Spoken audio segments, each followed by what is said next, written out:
Oğlum Həmzə hal-hazırda 21 yaşlı autizmli bir gəncdir. Oğlumla əlaqəli bu problemi öyrəndiyim andan etibarən də bir sual var idi ağlımda ki, onun gələcəyi necə olacaq? O işləyə biləcəkmi və ya həyatda mənsiz özünü idarə edə biləcəkmi? Tipik inkişaflı övladlara sahib analar da eyni sualı soruşurlar ki, hansı universitetdə oxuyacaq, harada yaşayacaq və s. Bizim də suallarımızın növü biraz fərqli olaraq mütləq şəkildə ağlımıza gəlir. Birgə və Sağlam İctimai Birliyini 11 il öncə yaratdıq. Hansı birlik ki, artıq illərdir ölkəmizdə neyromüxtəlifliyi olan insanlar, autizmli şəxslər, onların ailələrinə dəstək olur və yanaşı olaraq da ölkəmizdə inklüzivliklə bağlı, neyromüxtəlifliklə bağlı və ən əsası da autizmlə əlaqəli maarifləndirmə işləri aparır ki, bu işlər içərisində dövlət səviyyəsində, beynəlxalq səviyyədə gördüyümüz çox böyük layihələr və işlərimiz də var.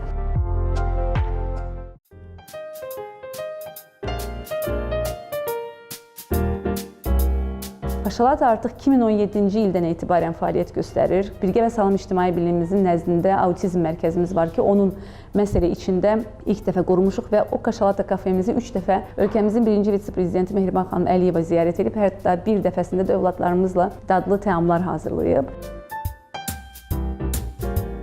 Bu kafeye əməkdaşlarımız gəldiyi andan etibarən o qədər gözəl duyğular yaşadıq ki, İnsanlarla çox sosial ünsiyyəti olmayan insanlar yavaş-yavaş artıq danışmağa başladılar. Heç vaxt iş fəaliyyətinə cəlb olunmayıb, bir masanın təmizliyini belə bilməyən övladlarımıza biz bunun hər birini öyrətməyə çalışdıq. Hal-hazırda neçə barista köməkçisi olan autizmli əməkdaşımız var ki, onlar professional baristaların dəstəyi ilə kofe hazırlamağı, onun ingredientlərini öyrənib, onları müştərilərə təqdim etməyi və hər keçən gün biraz daha inkişaf etdiklərini görməyimiz biz ailələr üçün çox önəmli bir motivasiyadır. Burada çalışan 10 əməkdaşımızın hər birinin hansı işi daha yaxşı bacaracağını bilirdik. Misal, oğlum Həmzə aşpaz köməkçisidir. Çox gözəl yeməklər bişirirlər. Həmçinin Əli Sahib, Əziz və İlyas barista köməkçisi olaraq işə alındı. Çünki onlar kofe hazırlama bacarığını çox gözəl bir şəkildə nümayiş etdirə biləcək 3 dəyərli övladımız idi. Digər Elmar, Kənan, Hüseyin kimi övladlarımız da qonaqların qarşılanması, onlara xidmət göstərilməsi və onlar getdikdən sonra o təmizlik prosesinin yığışdırılma hissəsinin onlara həvalə edilməsi onların ən gözəl bacara biləcəkləri iş idi. Və ilk gəldiklərində onların öz aralarında belə ünsiyyətləri yox ikən artıq zarafatlaşırlar. Bir-birləri ilə çox fərqli, gözəl sözlər ifadə edirlər. Təbii ki, burada onlara dəstək verən iş koçlarının da rolu çox böyükdür. Ancaq hər birinin bir kontraktı var, iş kontraktı və o iş kontraktının qazana bilmək üçün çox böyük cəhdlər göstərirlər. İlyas adında övladımız var ki, bizim kafemizin çox dəyərli bir üzvüdür. Onu da vurğulayım ki, İlyasın dünyaya gəlmə hadisəsində belə bir məsələ olub ki, onların soyadları Əfəndiyev olub və İlyasın ailəsi Əfəndiyev soyadına sahib olduqları üçün dünyaya gələn övladlarına İlyas adını veriblər ki, gələcəkdə bəlkə dramaturq olar, yazıcı olar. Həqiqətən də İlyas çox fərqli qiraət söyləmə qabiliyyətinə sahib olan bir insandır. Heç kəsin bəlkə bilmədiyi və çox insanın əzbərləyə bilməyəcəyi şeirləri, əsərləri əzbərləyir və çox gözəl bir şəkildə də bizim bütün tədbirlərimizdə iştirak edir və məsələ Kaşalata kafenin də barista köməkçisidir. Hansı ki, qonaqları çox sevərək, gülər üzlə qarşılayır və yanaşı olaraq da kofeni çox dadlı bir şəkildə hazırlayır və təqdim edir. Və Kaşalata kafedə olmaqdan həqiqətən çox məmnundur. Özünü çox xoşbəxt hiss edir. Onu da vurğulayım ki, İlyas Birgə və Sağlam İctimai Birliyinin nəzdində fəaliyyət göstərən Mavi Ürəklər xor qrupası var ki, o qrupamızın üzvüdür. 2024-cü ilin oktyabr ayından kofe hazırlamağı, qabları yuyub qurulamağı öyrəndim. Gələndən iş koçlarına görüşdüm. Girdim, üstümü dəyişdim, forma, jaket, önlük, çıxdım. Artıq işləməyə hazıram. Gələn qonaqlar üçün şeir deyirəm, piano çalıram. 3 ildir ki, mən pianino çalmağı bilirəm.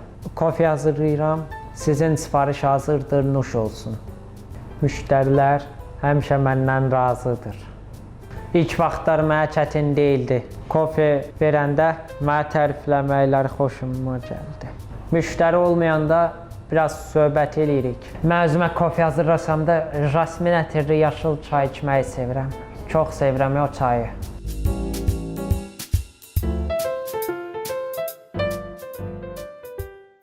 Mən ümid edirəm ki, Aytən xanıma dediyim kimi, bu kafenin əslim Göyçaylıdır deyə Göyçay filialı açılsın. Göyçayda yaşamağım üçün ilk işlədən mən olacağam.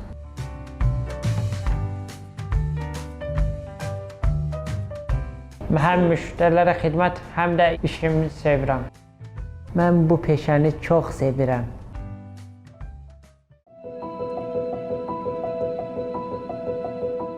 Mənim bir ana kimi xəyallarım sonsuzdur onlarla əlaqəli və düşüncələrim, hədəflərim və mən hər an onların gələcəkləri ilə əlaqəli çox fərqli axtarışlar içərisindəyəm. Dünyanın bir çox ölkəsini gəzmişəm və gəzməyə davam edirəm ki, dünya standartlarına uyğun modellər hansılardırsa biz bu ölkəyə gətirə bilək və onlar dünyadakı yaşayan bütün insanlar kimi keyfiyyətli bir yaşama sahib olsunlar. 2023-cü ilin statistikasına görə hər 36 uşaqdan biri autizmli olaraq dünyaya gəlir və say statistik olaraq get-gedə çoxaldığı üçün biz daha çox imkanlar yaratmalıyıq onlara. İnanıram ki, biz bugün burada olduğumuz kafemizlə çox yaxşı bir nümunə göstərəcəyik ki, biz sosial biznes modelini ölkəyə təqdim elədik və sosial biznes modelində ölkəmizdə yeganə bir qurumdur ki, dövlət qurumlarının dəstəyini alaraq, eyni zamanda özəl qurumların da yanaşı olaraq dəstəyini bir tərəfdən də alaraq bir qeyri-hökumət təşkilatının bu dəstəyi öz üzərinə yəni götürməsi və icra eləməsi, bu layihəni davam etdirməyi, yəni bu üçbucaq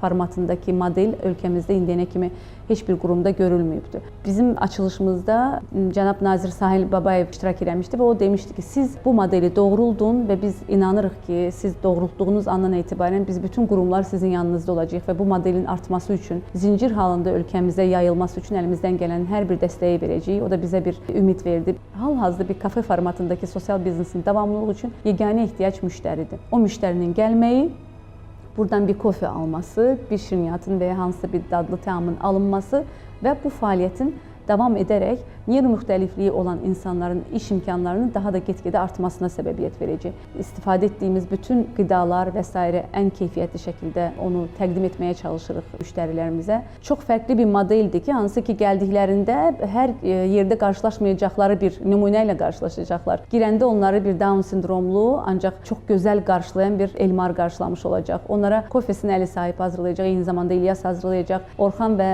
Həmzə çox dadlı şirniyyatlarını onlara təqdim eləyəcək. Bu modeli görüb bəlkə sabah hər hansı bir insan üçün yeni bir ideyaya səbəb olacaq və daha çox iş yerlərinin artmasına imkan yaradacaq. Gəlsinlər və çox sakit, çox səsli olmayan bir məkanda öz işlərini bəlkə həyata keçirərlər, görüşlərini burada edərlər. Uşaqlarımız üçün çox böyük bir dəstək olmuş olar.